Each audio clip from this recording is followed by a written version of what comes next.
here at the Yogi Berra Learning Museum Center in Little Falls, New Jersey at Montclair State Campus with Eve Schaenen, Director in Operations for the museum. Eve, this is an amazing facility. How does it feel to be the director here in Little Falls? You know, it's really one of the great honors of my life to be the executive director of the Yogi Berra Museum and Learning Center. It is a remarkable place. It is a remarkable legacy that we are sustaining and preserving here and really growing not just within this country, but around the world. And yeah, this is an amazing facility that pretty much recognized such a true American hero that resided here in Montclair during his playing days, also was born in the Hill of St. Louis. His neighboring fellow Joe Gradiola also helping him mentor to get to this plateau of his life, pretty much. And I think this is a great institution for our tri-state to recognize such an American hero that Yogi Berra was. Absolutely. I mean, I think one of the things that we really try to celebrate here at the museum is, of course, Yogi as an extraordinary athlete and a Hall of Fame baseball player, but also as a Hall of Fame human being. You know, there are not a lot of baseball players who also can say that they served at D-Day, for example, the iconic battles of World War II. Yogi was there as an 18-year-old before he came up with the Yankees. So, you know, even before he set foot on the ball field, he had already, you know, served his community, served his country, and then went on, of course, to have this storied career, really spanning, you know, anchoring that Yankee team, you know, from the late 40s through the early 60s, you know, playing with all the stars, but, you know, always behind the plate, always, you know, the glue in many ways that held that team together. So, especially glues ties for me as an Italian American. He has so much within the community. You know, growing up in St. Louis, such a affirmative and, you know, neighborhood that was predominantly Italian at the turn of the century, and it's good to see the roots of, you know, such a great players like him, Joe DiMaggio, Tony Lazzari, Tommy Lasorda. The list goes on about Italian Americans that helped pave their way here in this country, but also that fought during World War II, which is very special. And I think something we talk about a lot here at the museum is that immigrant experience that Yogi embodied, that sort of, you know, typical 20th century American experience, coming over. His family spoke Italian in the family, you know, having to work for the family to get by. He only went to school through the 8th grade and was working. You know, that experience really shaped the person that he was, and I think it very much made him open and more accepting of other sort of players that came in from also communities that weren't necessarily getting the same respect that they might have otherwise. So, you know, the great examples when Nelson Howard is the first African-American player on the New York Yankees joined the team. You know, we have to remember, he joined the team and eventually took Yogi's position at catcher. Yogi went out of his way to not just befriend him, but really stand up with him when Ellie was unable to eat with the team in a restaurant. Yogi went with him to make sure he didn't have to eat alone. He was always very welcoming. Same, had a very respectful relationship with Jackie Robinson. You know, at a time when not everybody felt that way. And I think, you know, in many ways that we can look back to his own immigrant experience. Many Italian Americans suffered a lot of discrimination at the time when he was growing up, and I think it opened his mind to being more accepting of others. And then there's just sort of that was the person that he was. He was the guy who always really did the right thing.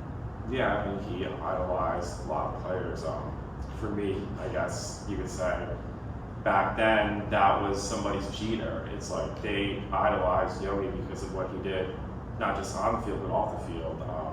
Just a great person to be around. Met him a few times at certain book signings in the Westchester area. He was the Grand Marshal of the Columbus Day Parade in 1975, and yeah, it's good to see the Italian American roots still being held from this day, like about all these ball players. I mean, the list is just, it's so predominantly huge to just see what Yogi did still lives. Absolutely. In this current day. I mean, you know, one of the things that, you know, anybody who happens by St. Louis and that Italian-American neighborhood, the Hill, if you go by the house that Yogi grew up in, there are still Berras living in that house. Wow. They've actually turned it into an Airbnb, and you can go and see the room that Yogi was born in. That's interesting. And you can see Joe Garagiola's house across the street, and, you know, that whole area, there was so much sports that took place. Yogi always talked about that as a kid. They played every sport. They played baseball, they played stickball, they played soccer, again, because of that Italian heritage, soccer was really big, and you know, they played it all, and they all, you know, many of them went on to have very successful sports careers. Yeah, and it's great, you know, that was a time frame where stickball was so big, even in New York City, it still is big in this day. Stickball Boulevard in the Bronx, it's like right by Yankee Stadium. It's one of the most hallowed grounds in our country that still archdices that game. So it's neat to see, you know, stickball was evolved in all these major cities: St. Louis, Philadelphia, Boston, Chicago. During that time frame, 60 years ago, I remember even seeing Willie Mays clips of playing stickball in the streets. Yeah. Everyone liked Willie Mays, you know, during that time frame. He was one of the greatest center fielders from that golden age era with him, Mickey Mantle, and Duke Snider. You did not have a better combination in one city with those three franchises: the New York Giants, the Brooklyn Dodgers, and the New York Yankees. It was just a class year to even research about it. Know people that lived in that time frame. It was like, oh, Yogi Berra, he's in a Gillette commercial, or somebody's in a Marlboro Red commercial. You know, it was just, you know, a time frame that, you know, everyone wanted to grow up and watch baseball, and boxing too was the other sport that was the predominant frame during that time frame. Those were the main pillars of professional sports. But I will say, you know, one of the exhibits, one of the permanent exhibits we have in the museum that folks love to come see is called New York's Golden Boys, and it's just those guys you're talking about. You know, the stars of the New York Giants and New York Yankees and the Dodgers during Yogi's career span. And it's almost impossible to imagine today the extent to which New York City was the kind of beating heart of the baseball world. Most of those guys played against one another every single year of the World Series. Of course, more often than not, the Yankees won. Even cross-end Subway Series during the regular season, you had the Giants and Dodgers, you know, playing a good amount of times, 20 plus games they played. It was 16 teams in both the National and American League, and then you had everybody in one league. You had 8 teams in, you know, each league, and then DC, Baltimore area had 2 teams until the Orioles moved from the St. Louis area. They were once called the St. Louis Browns. So yeah, it was just a neat time to even, I guess, like, just do so much research about the 50s. It's a crazy World Series stretch for New York City. Absolutely, and I think, you know, one of the sort of learning curves for younger people who come to the museum who don't necessarily see baseball as that central to the American experience is to explain to them that not only was Yogi this star athlete for one of the greatest teams and greatest franchises, but it was also a time when everybody watched baseball, right? Baseball was so closely connected to the American identity, to what it meant to be American. I think, you know, we often have to translate that experience to young people who, you know, have such a wide array of, you know, leisure activities that they can take part of, many of them online, all different kinds of virtual sports. reality. Yes, the extent to basketball and football, you know, to really say, like, no, baseball, that was the sport, and everybody had a team. And in many cases, if you lived in this area and your team was the New York Yankees and Yogi was one of the guys. Right, or even you liked several other teams that played here, the New York Eagles, I mean, the New York Black Yankees, they played at Yankee Stadium. So it was a blossoming time frame to be fans of multiple leagues, even in New York. It doesn't just go down from the Major League Baseball parameter. There's a lot of circuit leagues that people even continue to follow to this day. Here we have New Jersey Jackals, which is a frontier league circuit that Major League Baseball had archdiocese with their partnership league subsidiary from 2001 and the realignment of the minor leagues. So, I mean, baseball has been a predominant source at the pro level. Here, this is a pro circuit, and, you know, it shouldn't take for granted that we see a lot of players that could have bought out contracts get to the major league standard that a lot of these hundreds of greats once had. Sure. I mean, you know, it's interesting. We just had an exhibit in the museum for nearly 2 years that was on loan from the Negro Leagues Baseball Museum in Kansas City. It was called Discover Greatness, an illustrated history of the Negro Leagues. It really gave us an opportunity to expand that baseball story beyond, you know, Yogi's experience with the Yankees and include all these phenomenal players of color who, you know, and I mean, as you say, there were 35,000 fans in the stands for some of those Negro Leagues games. Some of them were, you know, many of them were black, many of them were white. It was great baseball. And it's certainly part of the baseball story, and it was very exciting for us to have that story also reflected on our walls, because we have very diverse visitor groups who come through, young people, older people. They can all connect to all these kinds of games, many of them at senior teams as well. You know, and as you point out, the Newark Eagles played, the Negro Leagues team played in Newark. Larry Doby, who also was from Montclair, New Jersey, played for the Newark Eagles at the time. Yogi played for the Newark Bears in the very same stadium. So, these worlds sort of overlap, and I like to think about those two guys taking the same field for different teams. For sure. I mean, there's just been many greats that even played at Hinch Life Stadium. For example, it's one of the most iconic ballparks that's getting revitalized right now in the country. It's a lot of history that we need to keep. I'm big for just having these stories be told, because we should never not mention what had happened in this country. There's always going to be a parameter of people that love this part of the game and that want to keep noting and learning this part of the game, because it's still getting discovered till this day. I mean, Kansas City has two teams too. They have now the Kansas City Monarchs. There used to be called a different franchise name prior to the realignment setting from 2 years ago, and it's good to see what they have done in Kansas City. It's been amazing to see what Bob Kendrick has put of this project since the early 90s. It's amazing to keep a part of where baseball is, where the American pastime is still going from this day and age, and for us as an advocate at World Baseball Network to grow international baseball. We want people to know that so many of these Negro League players had played in these Latin countries, let alone talented-wise, put up a spectrum amount of great statistical numbers to play in the major leagues during the golden era. So yeah, this is a great time frame to be part of baseball, a great time frame to see the media contrast so much of these stats, let alone cmeds.com from the Negro Leagues. And yeah, I'd love to see more history and knowledge to keep reading up on other places in the world, especially in the Caribbean. Absolutely, and you make a really good point. First of all, Bob Kendrick is just an unbelievable force of nature for the game of baseball, and was a great partner to us at the museum when we brought that Negro Leagues exhibit here in 2019. I think that the more inclusive the story of baseball becomes, the better it is for everybody. And as you say, there's real history that sort of suggests that, whether it's in Latin America, whether it's internationally, in Japan. I mean, we have a series of bats, sort of iconic bats in the front of our museum, which you can actually hold and touch. One of them belong to Babe Ruth, one of them, of course, belong to Yogi. But, we make sure that there's international representation, in there as well, because baseball, while it is so closely identified with our country, it's an international game. It is, yeah, for sure. Sort of encourage, making sure that we're filling in the blanks and telling the story.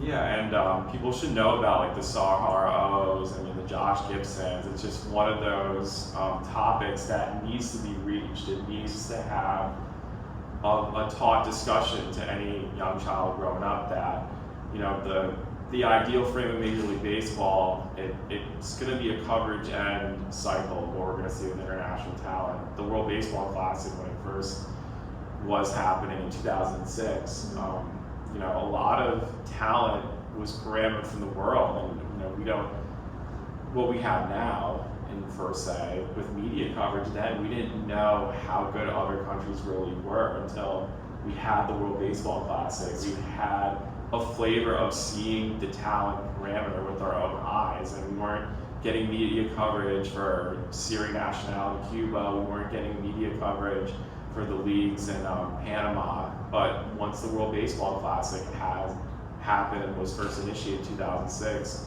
we saw the scope of Japan, and they're a two-time reigning deal in the World Baseball Classic. It's just going to keep having this growing aspect to the game through all levels. Yeah, it's funny that you mentioned that, because we have some supporters of the museum, and they were saying how you got a sense of how baseball is growing because their teenage kids were waking up in the middle of the night to watch Korean baseball live.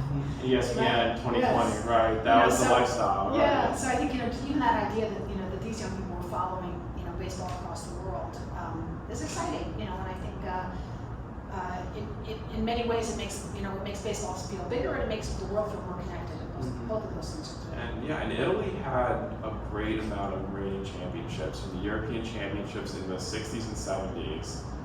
It was also known that during that time frame, which is now called the World Baseball Softball Confederation, there was an international baseball federation that pretty much circumferenced a lot of talent in Italy, which was made up of former Division I players here in the United States, a lot of key players that grew up playing in certain regions in Italy that gave Italy a big magnifying platform with the sport. In 1945, it was actually taking place at Nettuno, settled with baseball.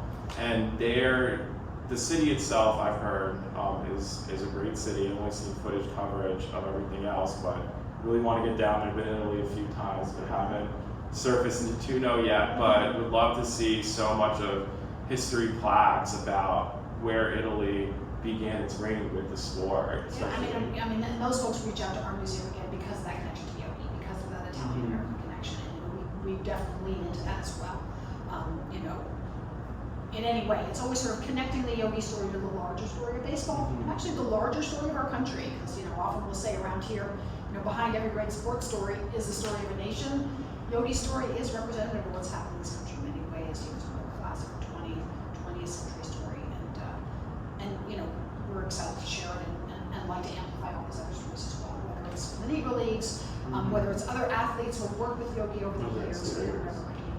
Yeah, no, for sure. I would have loved to know if we had the World Baseball Classic, take a time machine back, would have been like to see Yogi Berra play for Team Italy. I mean, that's just like, you know, the neat what ifs of what we're seeing now through the minor league Italian players. Anthony Volpe, he's from here, playing for the Somerset Patriots. I feel like he's the biggest pioneer right now out of the young talent group scale. So it's great to see the community trying his legacy.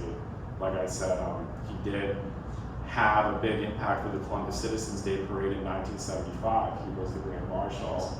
And my father, Louis Tallarini, was the president of the Columbus Citizens Foundation during the mid-2000s spectrum. So it was kind of neat to see when Yogi was alive, go to the gala. He was a cheerful person, always talked about life outside of baseball, always knew who you were.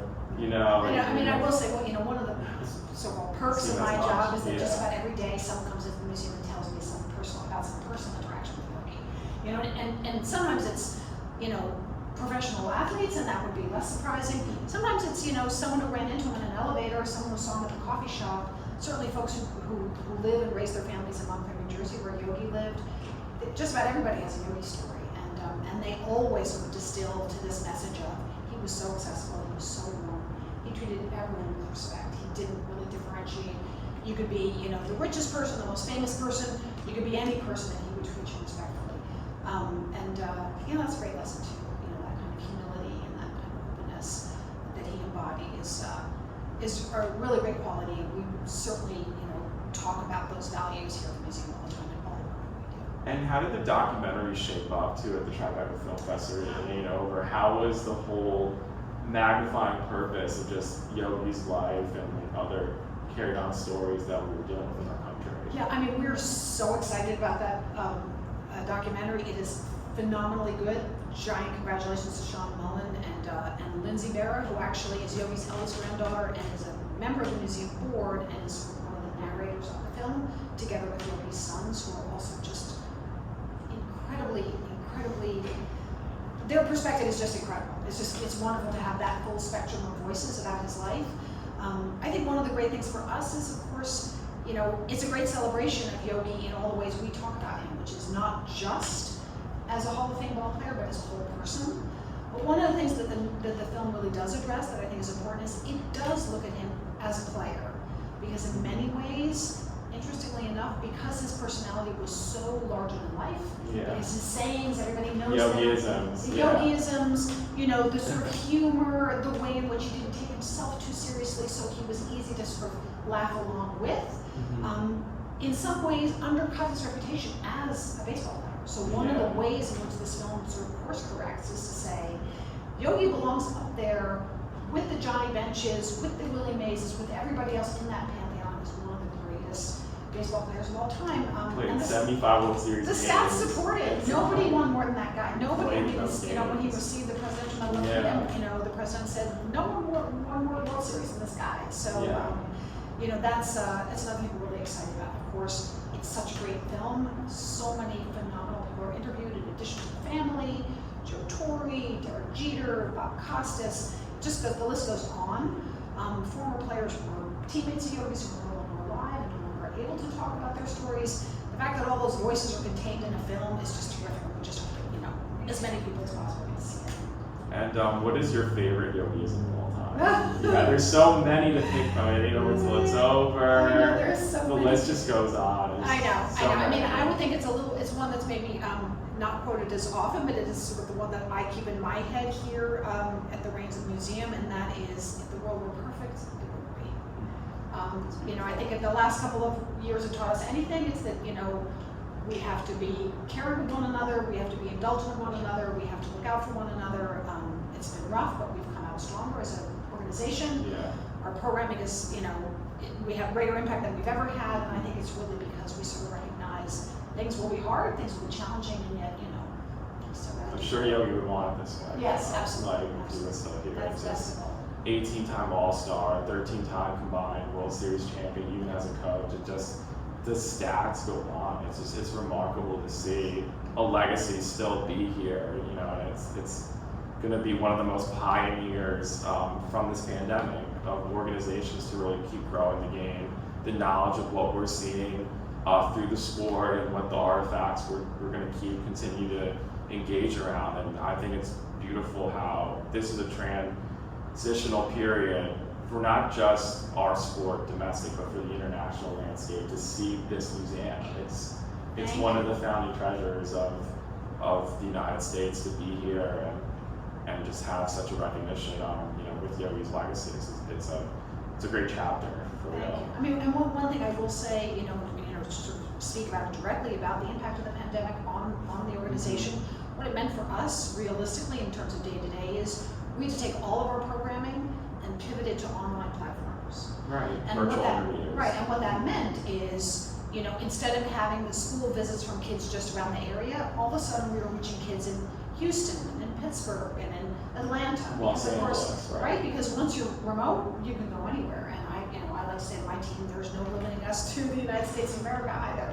So, you know, this story of Yogi and ways in which we're leveraging his story to teach larger ideas that are infused with his values, you know, that can extend as far as the internet goes, and as we know, that's, you know, going to Oh yes, for many groups in the baseball community, the list goes on, and yeah, even, you know, if you're down March in Tampa, like there's just so much unique stuff you can see. I mean, there's the Tampa Bay Baseball Museum that's still neat to look at. I've heard a lot of stories about that. Lou Pinella's backyard, and you know, the Yankees are obviously there every spring training when pitchers and catchers report into February, and you see all, you know, the plaques, Yogi's number, even if there were other, you know, circumferences of where they did have spring training. It's just, the legacy is all around this country. It doesn't go unnoticed for what he did. Yeah, no, absolutely. So, you know, we're so excited at this point we can welcome folks back through the doors safely, and that's great. And I love nothing more than to hear kids in the building. And this remote program that we're doing, it's not going away either. So, you know, if you go on our website, yogiberramuseum.org, you can see all the various education programs we offer, some of the exhibits that have been put online. So there's a way to enjoy this museum whether you're here in person or whether you're somewhere else in the world. And that's really, you know, I think one of the great lessons of the last couple of years, that, you know, to take the situation that's challenging and to turn it into a way to actually grow. And that's what we do. No, we're all adapting. I mean, this is an amazing time frame to just learn about where the landscape of the game is growing. Yes. And I just recommend everybody to take a look at all the World Baseball Softball Confederation tournaments and other age groups throughout the world. I recommend following up on what's going overseas. We're seeing a lot of talent in the United States now. Shohei Ohtani, of what he's doing now. It's just amazing to see two-way players landscape the game. It's amazing to see athletes pull around the corridors of the game. And for me, example, I was at 2 weeks ago the MLB Draft Combine, and USA Baseball has been putting on like a really prominent end with Major League Baseball and getting 200 plus participants from their, you know, organization, their own federation deal, and having, you know, the kids be at an MLB stadium. It's going to be a monstrous impact to see other ballparks, 29 other ballparks, do this. You know, to have a draft combine, to see where the landscape of talent is going to grow, to follow a lot of the stuff with other, you know, baseball groups. It's still there, but now it's there digitally. Yeah, I mean, and I think sort of that's the other reason, you know, we always, every time we have a group of young people come through the museum for one of our programs, we always give them a survey at the end, and it always ends with an open question. And, you know, we look at those answers carefully because we're always looking to sort of refine what we're doing. You know, the favorite answer, I know that we've sort of done the right thing when the answer to the open-ended question is, you know, what would you like to see the museum doing more of? And kids will say, I just want to play baseball. And that's, you know, to me, that's like a great sort of like thumbs up for what we're doing. Because, you know, because a lot of these young people don't know baseball. They are not, you know, in some of the communities that we serve, there's not a lot of baseball. There's all kinds of reasons for that. There's not the space involved. The financial piece of it is prohibitive. For them to get excited about the game, that's another part of what we really want to do. That's upholding Yogi's legacy. He loved baseball. Yeah, and also high schools even around this state are predominantly good in baseball. You know, a lot of athletics in New Jersey. You're seeing with Bergen Catholic, Don Bosco. I mean, granted, you know, certain high schools do have to use various fields, but it's, you know, kudos to what they've been doing at the national high school stage and playing a lot of great programs throughout the country. And it's good to keep reaching out to like not just main groups of learning centers, but main groups of, you know, just baseball affiliates. Just keep on of what's going, the movement, just the pedigree of the game, and for, you know, what World Baseball Network is going to accustom around is just giving the public eye World Baseball Softball Confederation material and excelling through the parameters of international baseball, because people like Yogi Berra would have loved to see this. I mean, Tommy Lasorda, such a huge, inspirational person of international baseball. He coached the 2000 USA team that got him the gold medal in Sydney. An amazing accomplishment that so many people can say next to a World Series title that comes every 4 years.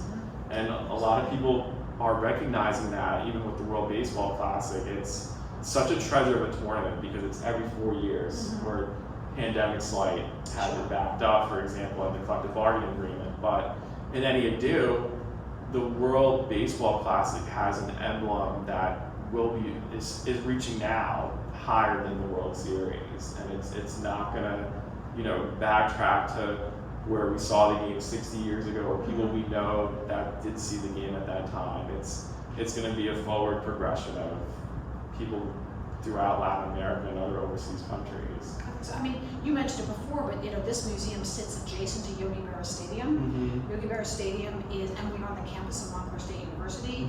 During the school year, the academic calendar, the Montclair State University baseball team plays on that field. Yes. But in the summer, it's the New Jersey Jackals. You know, if you watch a New Jersey Jackals game, you get a perfect example of that international field that you're talking about.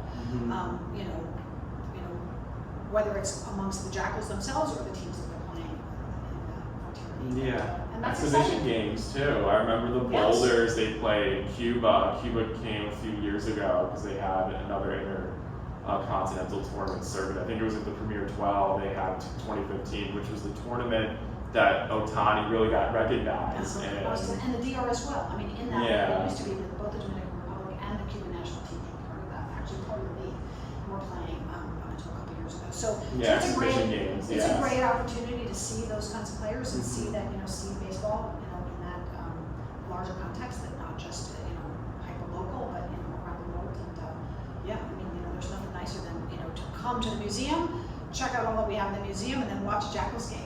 Suit up, right? It's just a great deal to see where the landscape's going. I'm a big advocate for Field of Dreams. They're building like a state-of-the-art complex. Yes, absolutely. And you mentioned before Hinchcliffe Stadium. I mean, here at the museum, we've actually been in active conversation with the folks who are renovating, rebuilding, revivifying that whole area. It is such an incredible piece of history right in Paterson, New Jersey. It's just 10 minutes from our museum. And, you know, there's the Negro League's history, of course, at Hinchcliffe, but beyond that, there's the history of sort of leisure in that community, all the sports that were played on that field. All-star games. So, exactly. So we're really excited to see that develop, and it looks like it's going to happen. Oh yeah, I hope the Subway Series has a game there. I hope a regular season game, regardless of who it is, you know, makes it rain, like marks its reign in the history just of Hinch Life Stadium. It doesn't go unnoticed through all these ball fields, and yeah, it's great to see like what's happening like with all these Negro League stadiums. Yes. Even Rickman Field in Birmingham, Alabama. That was such a unique part of our history in America because even like the Black Barons had so many historic players. Willie Mays was playing at 15 years old with grown men that were above the age of like 20 plus years of age, 30 plus years of age, and that's the history that a lot of people are still digging out artifacts today and want to know more of just where the game's going to grow internationally. And Absolutely. that one day we could see an international tournament at Hinch Life Stadium, at Rickman Field, at all the other stadiums that are getting revitalized, at Field of Dreams. It's just one of those treasures that our game has at such a global scale, and it's still continuing its pedigree. Yeah, I mean, I think you put your finger on it. It's that history, right? And the way in which we're going to have that history inform where we're going. And that's a lot of what we're always looking at here at the museum in the context of all of our work. Sort of learning the history, understanding the history. One of the reasons we brought in the Negro Leagues exhibit, why it felt so important, is because we had people coming into our museum. There's a fantastic image of Yogi and Jackie Robinson in that infamous play. And of course, because I'm the executive director of the Yogi Berra Museum, I have to say Jackie was out. In any event, we will often say to young people, do you recognize this other player with Yogi? And they will know Jackie Robinson. When we would ask them what is the significance of Jackie Robinson, they would say, well, he was the first Black baseball player. We were like, that's not true. Well, who's right? getting inducted this Exactly. year? Yeah, right? no. I mean, there was no understanding that there was a whole universe, an ecosystem of Black ball players in the Negro Leagues before Jackie. Japan and Mexico. Yes, exactly. In Latin America, players of color playing. So, it felt really important to sort of correct that idea and say, no, people of color were part of baseball from the very beginnings of the game in the late 19th century. So, that kind of programming, those sorts of exhibits, I mean, that's what we're really looking to do. And it's all sort of looking at the past as a way of seeing what the future of this game could be. And, it's great work. And, the more people that come through, the happier we are. So yeah, it's great to see just the game growing on a still pivotal end scale globally. A few months ago, I was at the Caribbean World Series in Santo Domingo, and the Dominican Republic has a Hall of Fame museum called Casa Museo de Peloteros, and it was all listed stats of hit leaders, averages from the Dominican Republic of all regular seasons, and I was like, wow, I never knew this. I never did as much research until I was there or had other pigment history prior to look at this up, and I was phenomenal about players like Rigo Cardi, Luis Polonia, who played on the Yankees during the 90s. So it's just amazing history to see what is landscaping and what we're finding out about these other leagues throughout the technology time span. And the other thing that I think is really interesting about making sure that it's, that it's not some sort of niche information, but like if you want to interest young people in the game, you need to show them, heroes from their communities who played the game they did. And I think that's really what it comes down to. Like, the more we expand the story of baseball to include all these different parts of the world, the more young people in those parts of the world will say, yeah, that's my game too. The industrial leagues, they're one of the most prominent leagues in the western part of the United States because we didn't have teams west of St. Louis. The Pacific Coast League, where Joe DiMaggio played, San Francisco Seals, had so much end of talent in that league. I mean, granted, 60 plus years ago, we weren't both obviously alive, but just to know about this history, it's there. It's all there, implemented in front of us. There's a lot of merchandise apparel. Companies like Evan Flannel, they're based out of Seattle, and they do a lot of merchandise comps about like old Japanese baseball teams, and the Pacific Coast League, and San Francisco Seals, Tacoma had a team too. The Pacific Coast League, Seattle was an expansion team before the Mariners, the Seattle Pilots, that eventually became Milwaukee Brewers, which Bud Selig ended up owning for a few many years. Yeah, I mean, we had some merchandise about the Eagles when we had the show, and we could see how popular that was for folks from Newark. The Newark Eagles cap. Newark Bears. Yes, exactly. So yeah, I mean, I think it's sort of finding those. It's all about sort of finding points of connection and making sure people understand them. And so that's a lot. Connecting the dots is big too, and I just feel like there's so many fan bases that we are still discovering.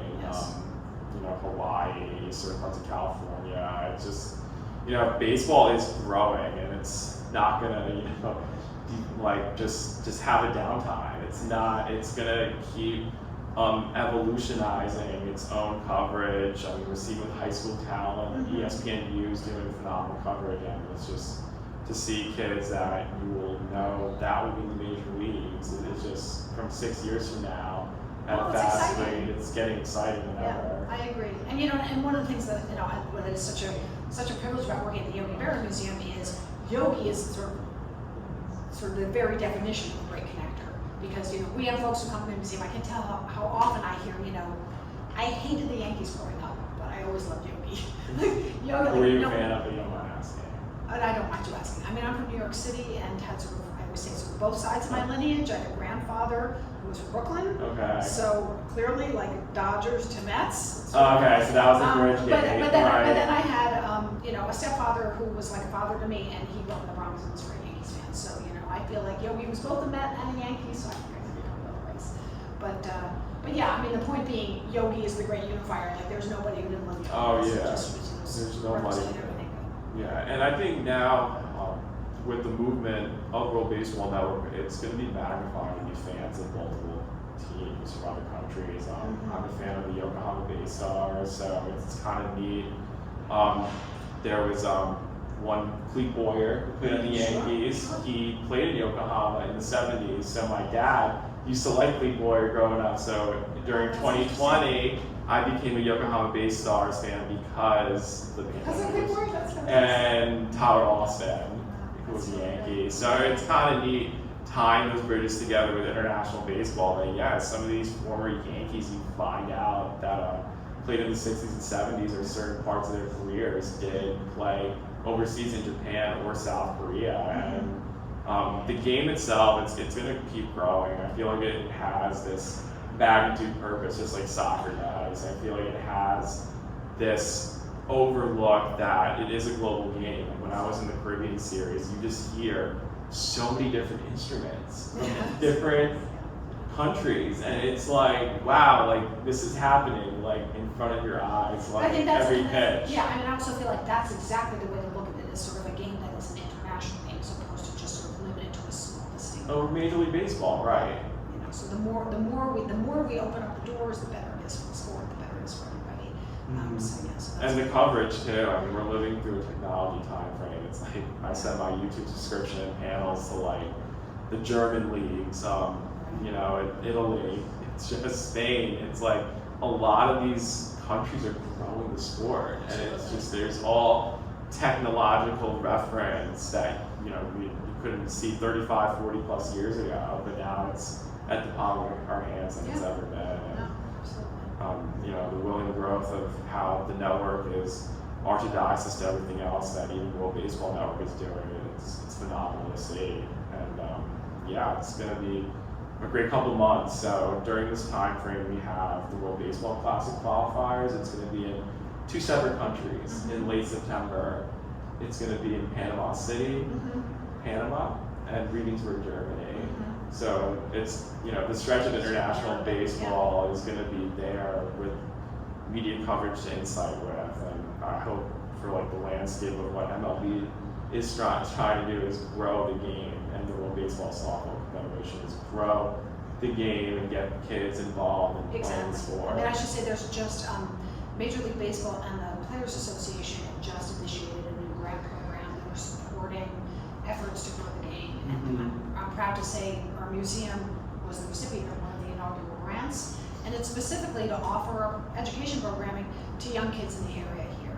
It's it's always with that mind toward exposing the game to some young people who might not necessarily have seen it before. I think about a town like Patterson. We talk about Hinchcliffe Stadium, Larry Doby.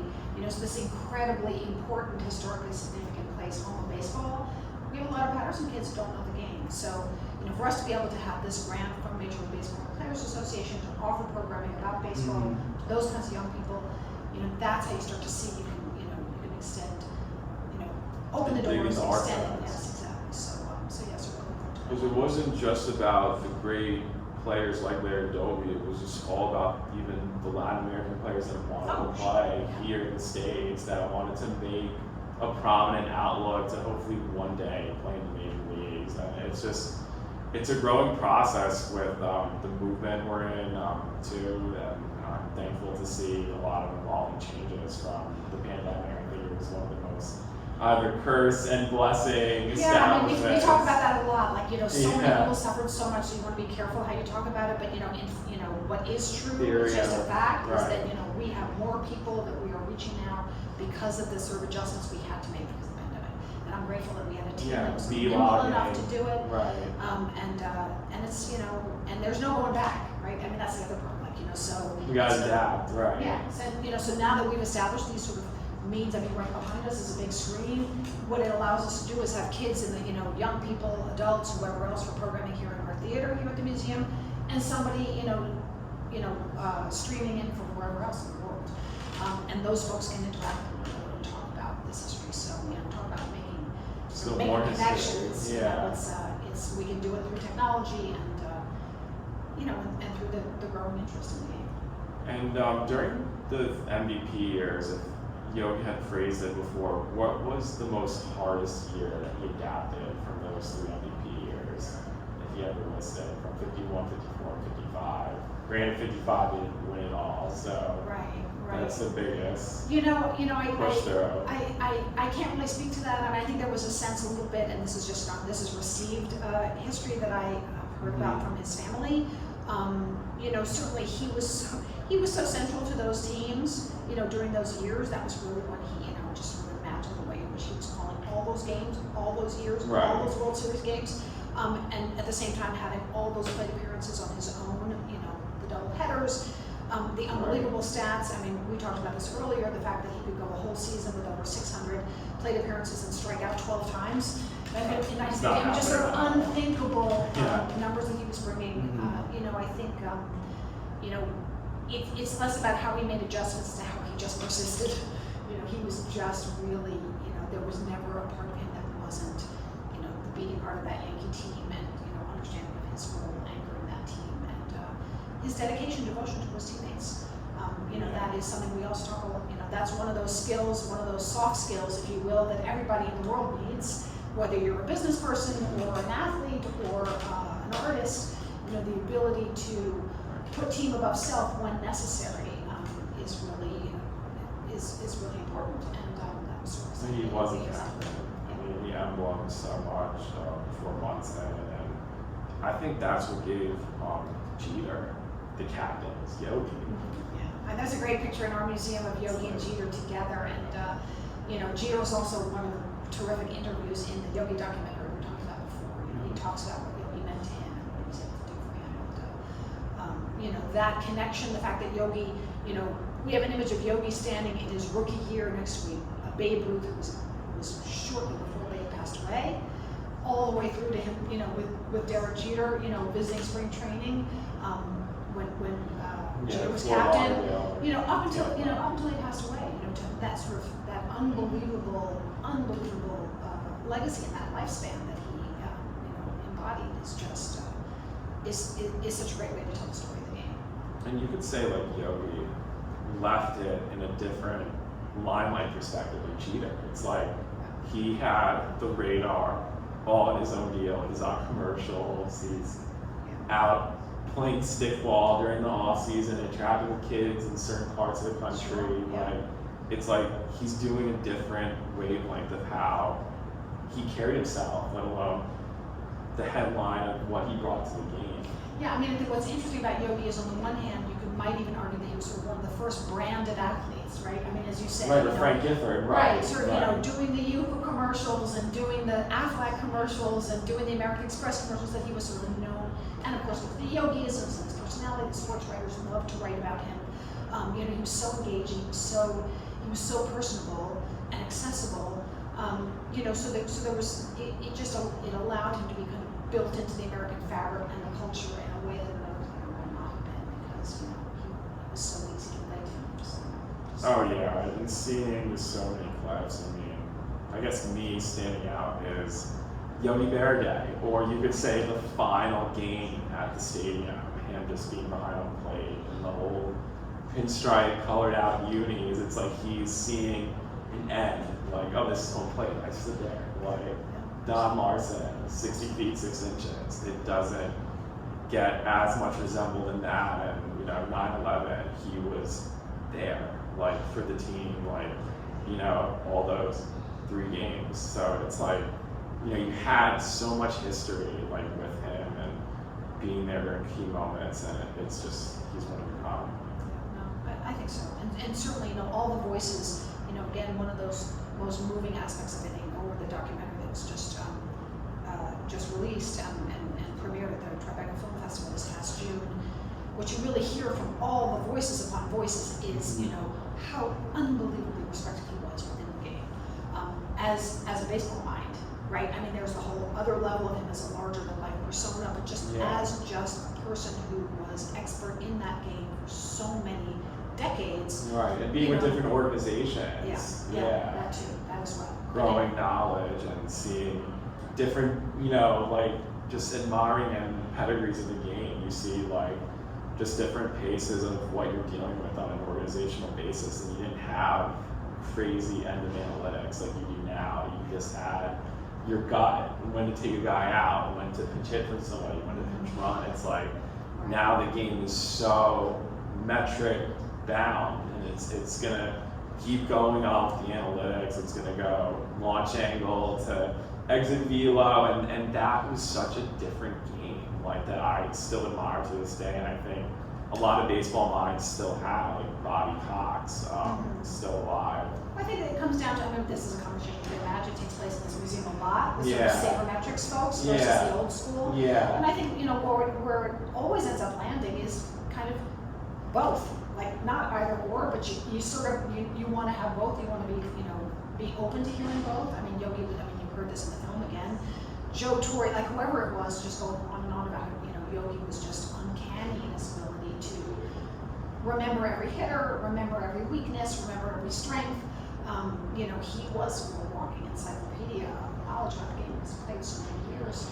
And so, that's, to dismiss that would be just absurd, right? It's like Buck O'Neil, granting his stature, going to Cooperstown, and, Scout too. It's like, these are baseball minds that see other parameters outside of Major League Baseball, that saw parameters in the minor leagues, independent affiliate leagues that are now part of Major League Baseball during that time, during this time frame and pre-time frame. So it's good to see, the stature of so many other colleagues that I'm continuing to bound with, and it's just good to see how, like, Buck O'Neil, he had that. Like, he it's how had terrific that it is in the stature. Hall of Fame now. About time. Yeah, And really. he knows that. Yeah, absolutely. No, I mean, that's the other thing that's exciting to sort of see the cast of these organizations, these structures accept these players and sort of, celebrate these players in a way that, it is about time. I mean, we're so excited because Larry Doby Jr., the son of Larry Doby, just joined the board of the museum.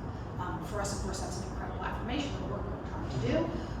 And at the same time, when he talked about, now those new league stats being accepted and the changes that happened last year, he really did say, like, it's about time.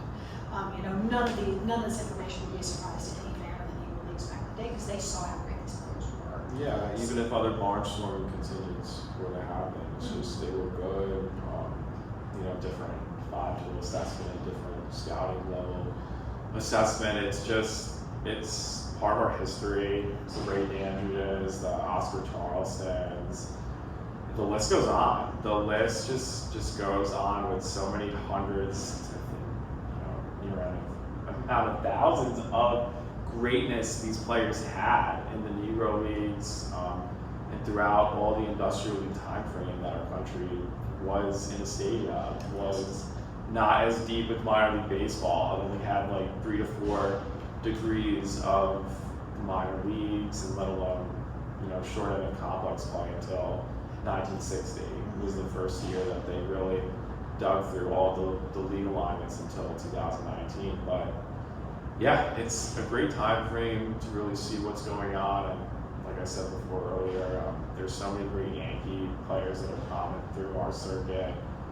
And even local guys, like I said with Anthony, I hope he excels.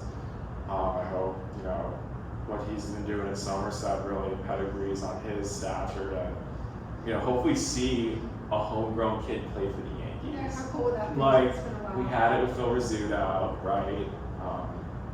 It's been a rare, yes, Jersey, Kalamazoo, right? It's a rare difference to, you know, maybe Anthony Volpe's the guy that, you know, for our Italian Americans staying in heritage, he could, you know, really have an outlook. And we got Gallo and Rizzo. I mean, it doesn't, I mean, what more can you ask for now? I mean, not farm prospect players that grew up in our organization, like we have like some camaraderie, and I'm sure like the Lazzaris before, I mean, you know, Rizzuto and Yogi, they probably got along with their differences. It's just, Oh my God, Yogi and Phil, I mean, you know, we laugh because right here, the museum is the site of what was once, Phil Rizzuto and Yogi Berra had a bowling alley together. And, you know, those, you know, Rizzuto Berra Lanes is right here, like, what is currently where Michael's on Route 3, and, you know, there's a little plaque, a wall, sort of honoring what was an incredible establishment where tons of Yankee players used to come after the games to play, to hang out. You know, it was a big part of sort of the local culture. They were great friends, and they were like family. I mean, that's what we heard more than anything. They were like family to one another. That's really what it felt like over the years. everyone was community based, and it's like you see it like my area. Mariana Rivera is very involved with community church right on North Avenue in New Rochelle, and it's, you know, a lot of these guys give back. Like Yogi was the best at doing that. The best person that really, you know, gave and, you know, just a leadership outlet to the community. There's not much you could really negative you could say. Well, I mean, I was going to say, the other thing about Yogi that is so extraordinary is he was in the, you know, when you imagine today, given Right. what people understand about celebrity culture, that he was in the public eye for so many decades. And again, I've been at this museum since 2016. You do not hear a bad word about Yogi Berra. I mean, you just do not. No, or any other. Yeah, and if anything, you know, you sort of, there's kind of like a bewilderment, like how did this guy manage to live this charmed life, you know, because not just, yes, the Hall of Fame career, yes, the, you know, the D-Day service to his country, you know, all those years with the New York Yankees, the 10 World Series with the Yankees, going on to lead the Mets the way that he did, the storybook marriage to this beautiful, beautiful Carmen Berra, whom he loved, his children, his grandchildren, great-grandchildren. I mean, it was, you know, in many ways a charmed life. I think because of the way the culture is today, you're always sort of looking for the underside, you know, and there's nothing. It's just goodness on goodness, and, you know, to have that be the legacy, it's like, you know, we can't really live. Especially like growing up in St. Louis, I think to me that's so special because St. Louis is such a baseball town, and it's like the fans are so passionate about the Cardinals, and even, you know, prehistory you could say about when they did actually teams during the turn of the century, Sportsman's Park.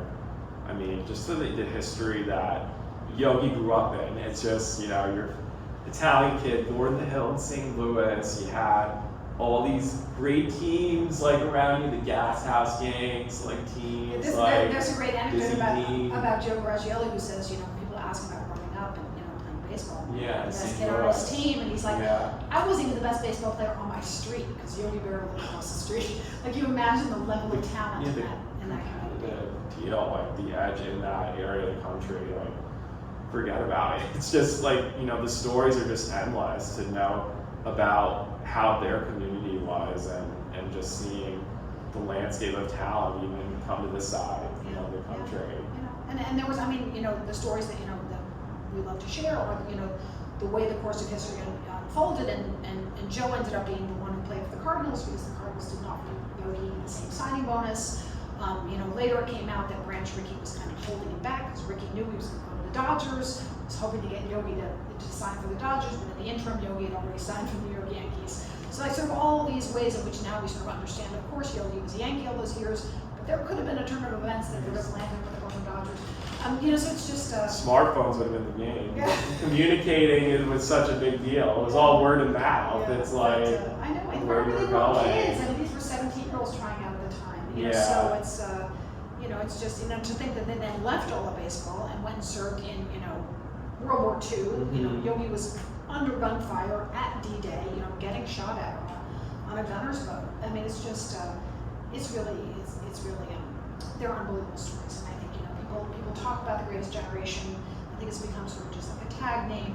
In the case of Yogi Berra, you know, it really is an unbelievable life story. It's This whole museum is about celebrating not just him as an individual, but the way in which we can translate his story to lessons that we can all, that sort of stuff. Yeah, and definitely encourage everyone to come out here to Little Falls, New Jersey, right on the Montclair State campus. It's an amazing institution. It's been around for quite some time, and it's yes, I just say please come, and I'm just going to hit it by saying we are open Wednesday through Sunday, noon to 5 p.m. On the nights that there's a Jersey Jackals game, we open until game time, until the first pitch, so we open a little later. Mm-hmm. Come, it's a great time, it's a wonderful place to visit. During the season, during the off season, on a hot day, on a rainy day, we're just 12 miles west of New York City. It's a straight shot on New Jersey Transit, or we got free parking here, but come, because it really is a special place. Yeah, there's been a lot of great action coverage here in the past. Yes Network does a few segments, even in the off season. MLB Network in the past, which is right down the road in Secaucus. So big advocates for this institution and push on its forefront. World Baseball Network's happy to have you guys here, coverage, and for future endeavors, and we're happy to assess so much of other projects here on out, because we're trying to do the same mission, grow the game, and give the history that these players really stand for, give other Outlook events coming up soon as well, and just, we got the New Jersey Jackals. And I will say, you did mention the Somerset Patriots. There will be a Yogi Berra Day at the Somerset Patriots this summer in August, so check out their calendar. There will be free Yogi bobbleheads. The first, I can't remember how many, I don't want to get it wrong, folks who come to the ballpark that day. So, just to show that, he really is someone who still celebrates. The first time they're dedicating the day to a player, it's going to be Yogi Berra. Yeah, I can't wait for other events to show up on every scale through the minor leagues. We got, so many other teams that can honor Yogi, from our corner of the country from here on out. Well, with any ado, with World Baseball Network, my name is Matthew Tallarini from the Yogi Berra Learning Center here in Little Falls, New Jersey, on the campus of Montclair State.